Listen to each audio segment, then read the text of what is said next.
मार्गशीर्ष माह की संकष्टी चतुर्थी का व्रत 30 नवंबर 2023 गुरुवार को रखा जा रहा है। इस दिन सूर्योदय से पूर्व स्नान करने के बाद व्रत की शुरुआत होती है।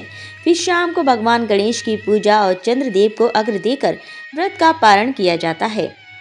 गणेश जी की पूजा का मुहूर्त सुबह 6:55 से सुबह 8:13 तक है। शाम का मुहूर्त शाम 4:05 से रात 7:05 तक है। संकष्टी चतुर्थी के दिन चंद्रमा की पूजा का भी महत्व है। चतुर्थी की पूजा और व्रत चंद्रमा को अर्घ्य देने के बाद ही सफल होता है। 30 नवंबर को रात 7:54 पर चंद्रोदय होगा। इसके बाद आप चंद्रमा की पूजा कर सकते हैं। पूजा विधि। संकष्टी चतुर्थी के दिन सबसे पहले सुबह उठें और स्नान करें। इस दिन लाल रंग के कपड़े पहनकर पूजा करें। पूजा करते समय अपना मुंह पूर्व या उत्तर दिशा की ओर रखें। स्वच्छ आसन या चौकी पर भगवान को विराजित करें। भगवान की प्रतिमा या चित्र के आगे धूप दीप प्रज्वलित करें। ओम गणेशाय नमः या ओम गम गणपतये नमः का जाप करें। पूजा के बाद भगवान को लड्डू या तिल से बने मिष्ठान का भोग लगाएं। शाम को व्रत कथा पढ़कर चांद देखकर अपना व्रत खोलें। अपना व्रत पूरा करने के बाद दान करें। पार्वती जी ने गणेश जी से पूछा कि अगहन कृष्ण चतुर्थी संकटा कहलाती है। उस दिन किस गणेश की पूजा किस रीति से करनी चाहिए? गणेश जी ने उत्तर दिया कि हे हिमालय नंदिनी, अगहन में पूर्व रीति से गजानन नामक गणेश की पूजा करनी चाहिए। पूजन के बाद अर्घ्य देना चाहिए। दिन भर व्रत रहकर पूजन के बाद ब्राह्मण को भोजन कराकर जौ तिल चावल चीनी और घृत का शाकला बनाकर हवन कराएं तो वह अपने शत्रु को वशीभूत कर सकता है। इस संबंध में हम एक प्राचीन इतिहास सुनाते हैं। प्राचीन काल में त्रेता युग में दशरथ नामक एक प्रतापी राजा थे। वे राजा आखेट प्रिय थे। एक बार अनजाने में ही उन्होंने एक श्रवण कुमार नामक ब्राह्मण का आखेट में वध कर दिया। उस ब्राह्मण के अंधे माँ बाप ने राजा को शाप दिया कि जिस प्रकार हम लोग पुत्र शोक में मर रहे हैं, उसी भांति तुम्हारा भी पुत्र शोक में मरण होगा। इससे राजा को बहुत चिंता हुई। उन्होंने पुत्रेष्टि यज्ञ कराया। फलस्वरूप जगदीश्वर ने राम रूप में अवतार लिया। भगवती लक्ष्मी जानकी के रूप में अवतरित हुई।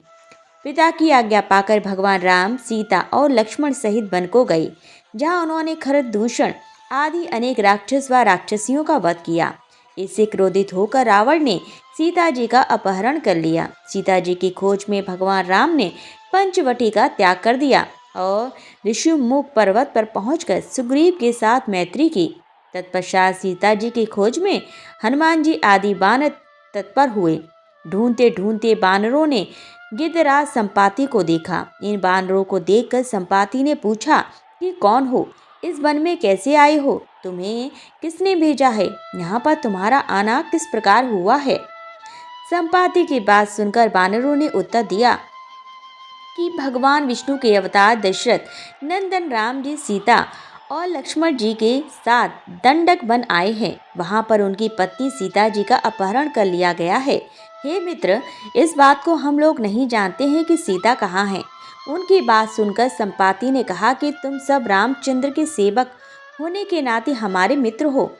जानकी जी का जिसने हरण किया है और वह जिस स्थान पर है वह मुझे मालूम है। सीता जी के लिए मेरा छोटा भाई जटायु अपने प्राण गंवा चुका है। यहाँ से थोड़ी ही दूर पर समुद्र और समुद्र के उस पार राक्षस नगरी है। वहाँ अशोक के पेड़ के नीचे सीता जी बैठी हुई हैं। रावण द्वारा अपहृत सीता जी अभी भी मुझे दिखाई दे रही हैं। मैं आपसे सत्य कह रहा हूँ कि सभी बानरों में हनुमान जी अत्यंत पराक्रमशाली हैं, अतः उन्होंने वहां जाना चाहिए। केवल हनुमान जी ही अपने पराक्रम से समुद्र लांघ सकते हैं, अन्य कोई भी इस कार्य में समर्थ नहीं है।